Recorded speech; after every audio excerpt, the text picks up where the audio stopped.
can look, but I like the way you don't give a damn. You seem like someone I could pick a fight with and dance all night with. Maybe you'll like me the way I am. Even though you got bad tattoos and smell like booze, I'm into you. Even though you got an attitude, baby, I'm in love. I said a little too much, I'm a little bit drunk. Feels like I know you so well. You could be everything that I've been missing. I'm coming out of my shell. I'll never do that. How do you do that? It's like I've known you my whole life. So what, we're a little drunk. Let's go home together. Let's go home together.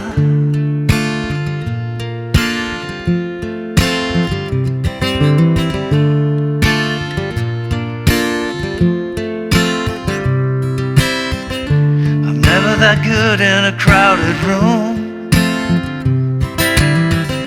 but everything stopped when I saw you. You seem like someone I could be myself with, no defenses. Maybe you like me the way I am. Even though you talk way too fast, I can't stop looking at your eyes. Heads turn every time you laugh. Baby, I'm in love. I said a little too much, I'm a little bit drunk. Feels like I know you so well. You could be everything that I've been missing. I'm coming out of my shell. I never do that. How do you do that? It's like I've known you my whole life. So what, we're a little drunk. Let's go home together. Let's go home together.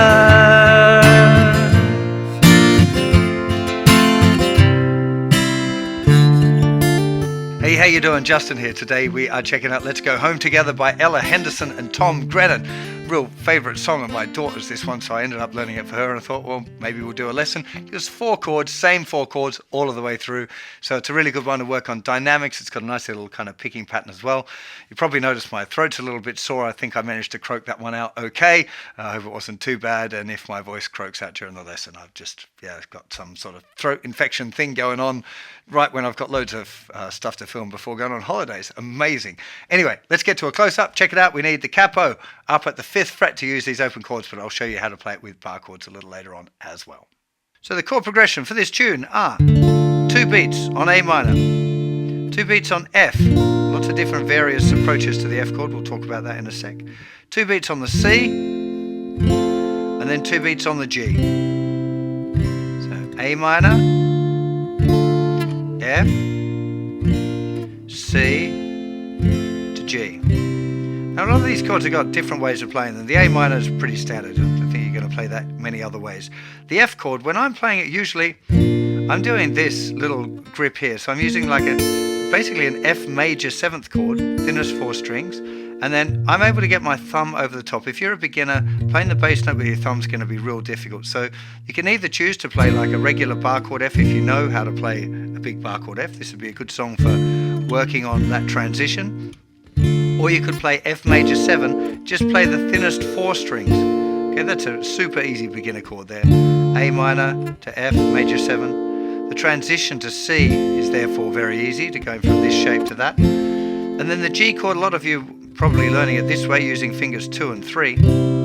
But you can see how much easier the transition is here to use fingers 3 and 4 for the G chord. Remember, we're muting the 5th string there. That's important for this grip. So really you want to use the chord grips that you feel most comfortable with, or ones that you find a little bit more tricky that you want to work on.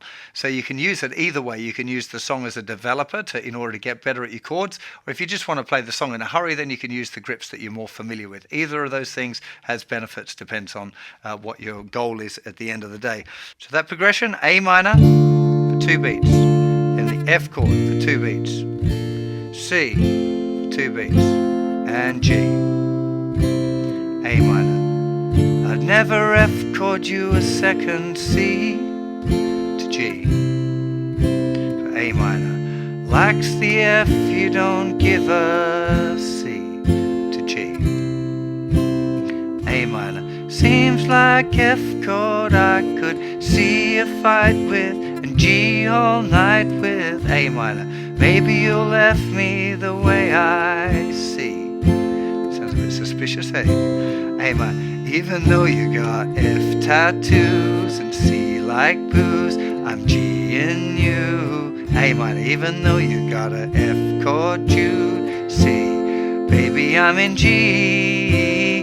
A minor. I said at F too much, I'm C a bit drunk. G knows it knows you so well. A minor. You could be everything that C is missing. G's coming out of my A minor, and I'll never F that. How did you see that? It's like a G do my whole life. A minor. So F where a little C. Let's go G together. A minor. F C. Let's go G together. Okay, so some of that was a little bit suspicious, the way those chords fell in the lyrics, but hopefully you get the idea there. It is that same chord progression all of the way through, and because of that, you really need to pay attention to the dynamics. If you just play it with the same rhythm, the same strumming all the way through, it's definitely going to get boring for the listener. Now, there's a really nice approach on the record, which I want to show you, and what I'd suggest is that you use this kind of thumb, first finger strum approach for the verses, and maybe the pre-chorus as well, and then strum it for the chorus. That way you get a bit of a dynamic shift between the verses and the choruses, makes it a lot more interesting. So let's have a little look at that now. Just on the A minor chord, what we're going to do is the thumb is going to play the bass note of the chord, which in this case is going to be the 5th string. Then first finger is going to play the next string toward the ground, and then you use the other 2 fingers, like the middle finger and the 4th finger, to do a little down strum. So thumb 1 strum, thumb 1 strum. Thumb, first finger, flick. And with the flick, if you want, you can get a little bit of a hit there, just to give it a little percussion. So it ends up being this like hit with the thumb and a flick with the fingers at the same time. I don't have to do that, but... Now for the F, if I'm playing the bass note with my thumb, I'm going to play the thickest string, the bass note, my first finger is going to play the 4th string. If I'm doing the little F, my thumb would play the 4th string, first finger would play the 3rd string, and then the strum. For the C, it's back the same as it was for the A minor, 5th string, 4th string, strum, and the G will be thicker string, 4th string, strum.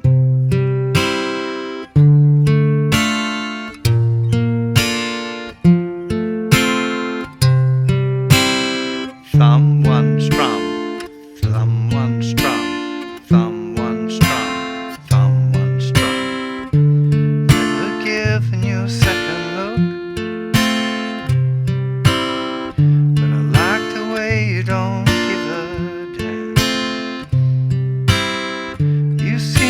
Someone I could pick a fight with and dance all night with. Maybe you like me the way I am. Now there are lots of different more advanced things that you can get into with this idea to kind of pick it up a little bit. Starting like this is a good idea, then so I'm adding in all of these little movements, smaller.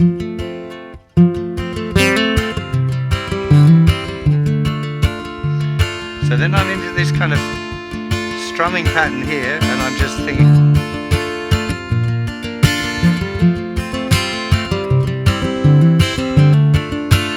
I'll be honest, that's a lot harder to do that. So if you're a beginner and you're just learning songs with 4 chords, don't even attempt to go near that stuff. Just stick with this.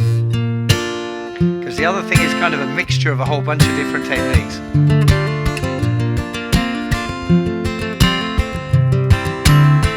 You have to be really confident that you can keep your hand moving consistently and stay in time. It really is massively harder than just doing the simple thing. But if you want to, feel free to muck around with just adding some extra notes or hammering the chord down. So So here for the C, you can use that second finger, G. Now I wasn't even playing that note before for the G, but you can do a little hammer to get back to the A minor. A little fancy things.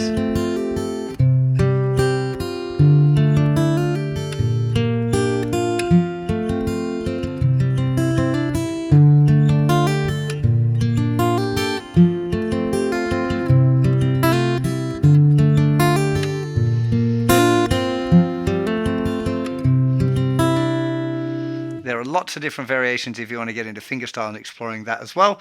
So try a few different things out. Depends on your skill level and your ability in each of those different areas. It's a really fun one to explore because the chord progression stays the same.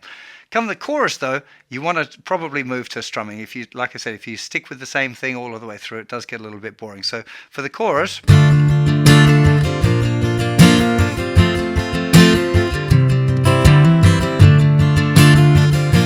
basically I'm strumming all of the beats, so 1 and 2 and 3 and 4 and 1.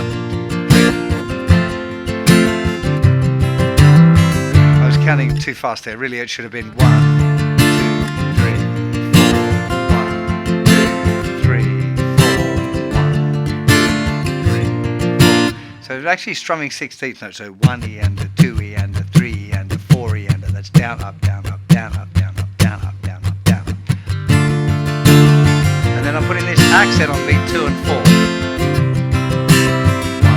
2, 3, 4, 1, 2, 3, 4, 1, 2, 3,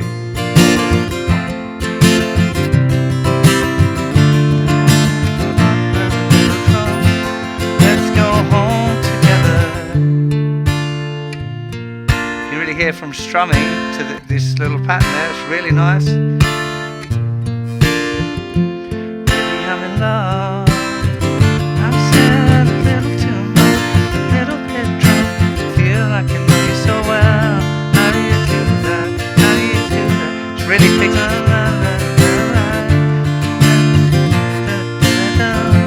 Let's go home together.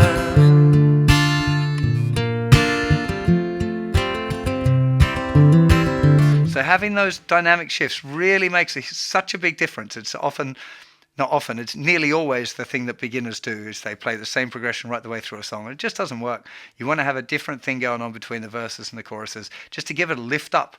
That contrast really makes it a lot more interesting for the listeners, and especially a tune like this, if anyone knows the song, they're much more likely to sing along if you give it a little bit more. So yeah, like I said, it's a great one to explore because the chords are the same all of the way through. If you want to explore other fingerstyle patterns or change it up, remember you're not trying to hear necessarily to play it exactly like the record unless you're in a covers band. So you should be looking for, hey, this is a fun song to explore, different techniques that I might like to try. At the moment, I've been doing it with a capo. I'm pretty sure on the original recording, because that little part with the thumb, I can hear that on the record. So I'm pretty sure on the record it's doing a D minor here, bar chord to a B flat, F, C. I think they're the grips that are being played. Not 100% positive.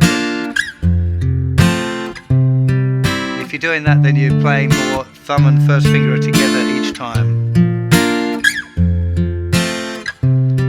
But it doesn't matter. Like I said, I really encourage you to have a go at making up your own version. I'd love to see some of you guys and girls out there doing covers of this one, particularly a guy and a girl, because obviously I was trying to sing the girl part on this one as well, so it'd be really cool. Maybe it's a good chance for you to do a duet with someone, see if you can figure that out. Lovely harmonies as well. I think my voice is just about to give up completely, so I'm going to leave it there. I hope you enjoyed this one. Loads more beginner lessons over on the website. Do go and check it out if you're struggling with the chords or the strumming or the fingerstyle. It's all covered in my beginner's course, so do go and check it out. Tons more songs as well. And go and check out my beginner song course app as well.